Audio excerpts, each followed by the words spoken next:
Dobar dan, vlasnik ovoga lijepoga salona. Dobar dan, izvolite. Ja bih htjela frizuru kako ima Madonna.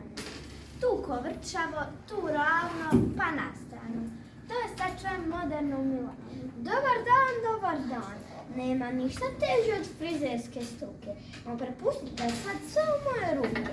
Ja znam što frizerska si milostivala, a znam dobro i sa konjskim grivama.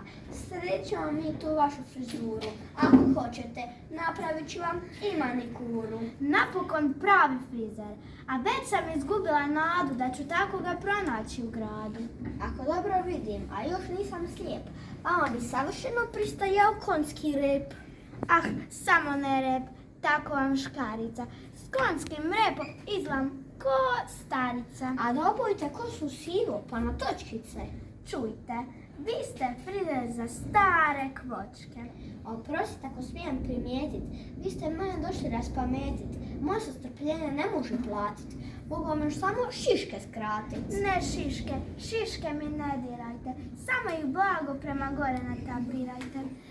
S takim šiškama širom od vida bili biste prvakinja Madrida. Platit ću vam za ovo.